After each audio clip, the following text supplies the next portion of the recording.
If you can't take petty tasks unnecessarily seriously, what are you even doing with your life?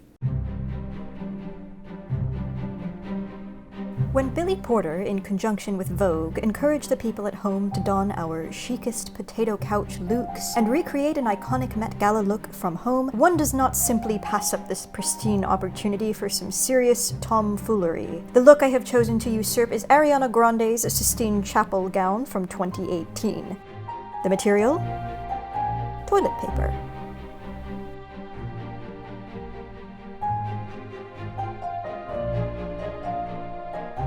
I'm going to make up a couple of panels, I think, for the underdress. I don't want to stitch them all together because I don't want to start out with like a tube of skirt because the gown is like massive and flowy and floofy and large. So I think I'm going to start off with a couple of large panels like this that I can then pleat down into something that will give it some volume whilst also maintaining that sort of layery floofiness. I'm making this sound way more pretentious than it actually is.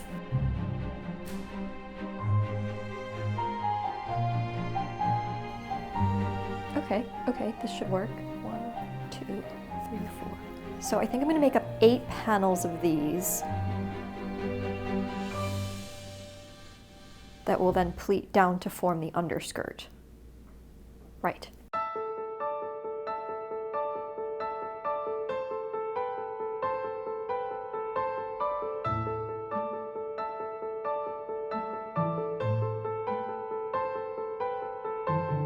I'm going to endeavor to sew these toilet paper strips together. Carolina obviously found a way to do this successfully, so I think it can be done. We shall see.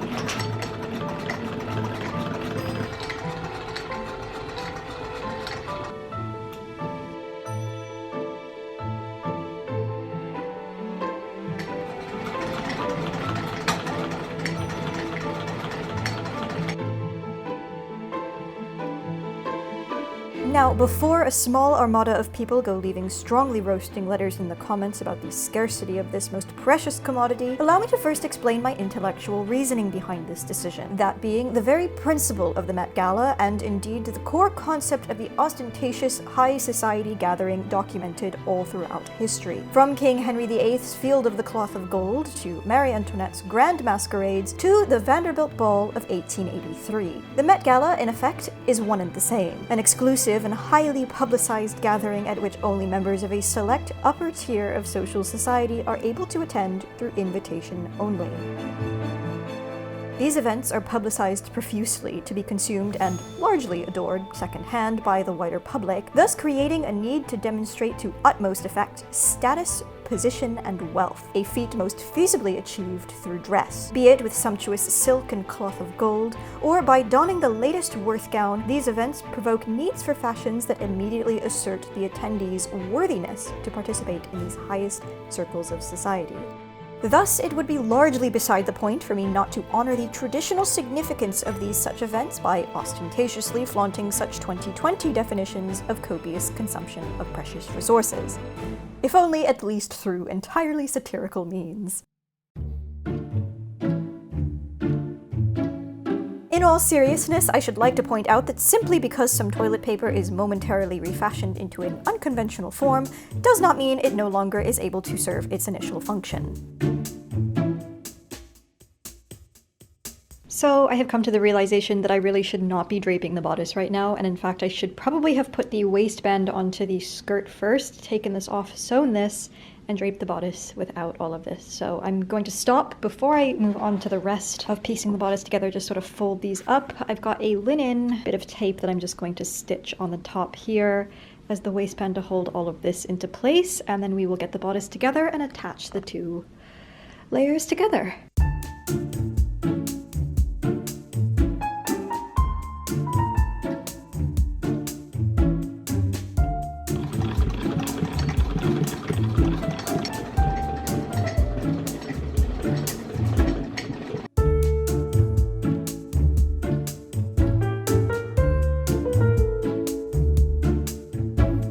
The quantity of dust in this vicinity is not pleasant.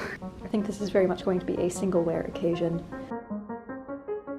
Having achieved the desired skirt shape, I then proceeded on to draping the bodice bit, which was surprisingly easy since the strips of toilet paper are already paneled to a decent width of a paneled bodice.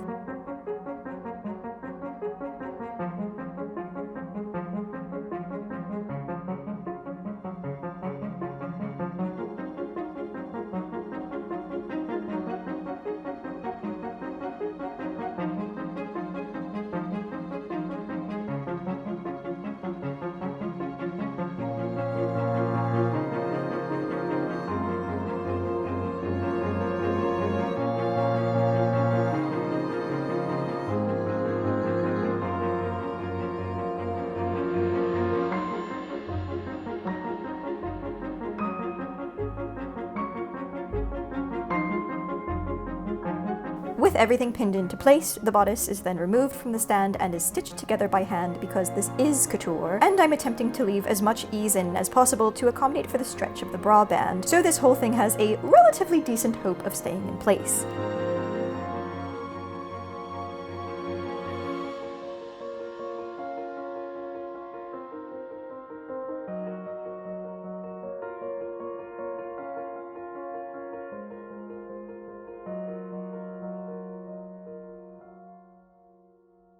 Hey, past Bernadette, where do you see yourself in 5 years?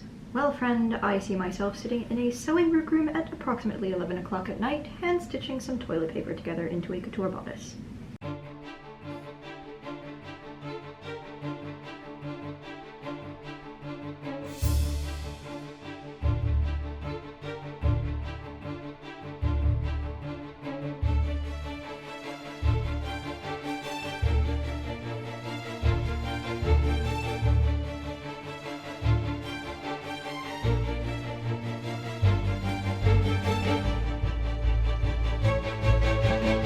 And finally, my reason for choosing this look in particular, this bow thing, which, I mean, come on, do not try and tell me this wasn't just begging to be remade out of toilet paper, because I will not hear of it otherwise.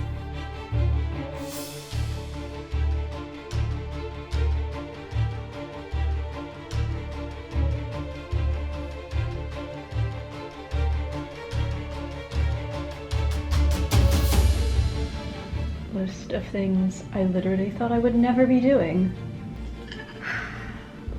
Now it goes up like a lot.